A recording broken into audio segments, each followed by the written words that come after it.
কি রে রাইজা, এতদিন তুই ইউনিভার্সিটিতে আসিসনি কেন? হ্যাঁ,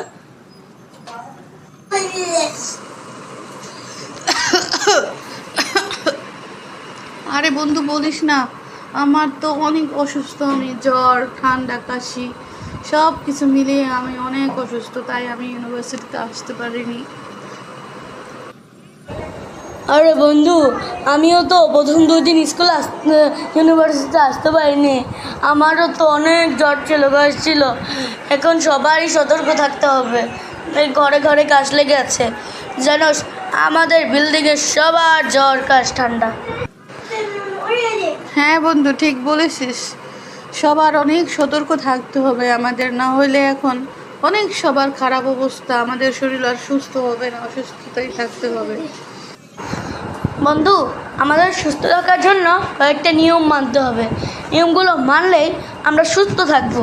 তাহলে তুই নিয়মগুলো শুনে নে ভালো করে, তাহলে আমরা সবাই সুস্থ থাকবো। তুই সবাইকে বলে দিস। নিয়মগুলো হচ্ছে, আমাদের ঠান্ডা পানি খাওয়া যাবে না, ফ্রিজ থেকে বের করে কিছু সরাসরি খাওয়া যাবে না, আইসক্রিম খাওয়া যাবে না, এবং আমরা যদি বেশি ঘেমে যাই তাহলে গাটা মুছে নিব।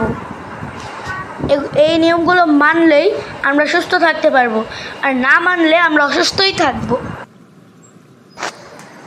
হ্যাঁ বন্ধু, তুই ঠিকই বলেছিস। আসলে আমি এইসব জিনিস কিছুই মেনে চলিনি, যার জন্য আমার এই অবস্থা। ঠিকই বলেছিস, এখন থেকে আমি এগুলো মেনে চলবো এবং আমার আশেপাশে সবাইকে বলবো যেন এইসব জিনিসগুলো মেনে চলে। আর হ্যাঁ বন্ধু, আমাদের সব সময় বাইরে মাস্ক পরতে হবে। অন্যের হাঁচি, কাশি, জীবাণু যাতে আমাদের শরীরে না যায়, কারণ এখন বিভিন্ন ভাইরাস বের হয়েছে, আবার এসব থেকে ছড়াবে আবার। আচ্ছা ঠিক আছে বন্ধু, তোর কথাগুলি আমার মনে থাকবে। হ্যাঁ হ্যাঁ, তুইও ঠিক বলেছিস। আচ্ছা, তুই কোথায় যাবি? হ্যাঁ, এখন আমি তো একটু বাসায় যাচ্ছি, ডাক্তার দেখাইছি তো। এখন বাসায় গিয়ে রেস্ট করবো, শরীরটা খুব দুর্বল লাগতেছে। ওকে বন্ধু, তাহলে তুই বাসায় যে বিশ্রাম নে, আমিও যাই।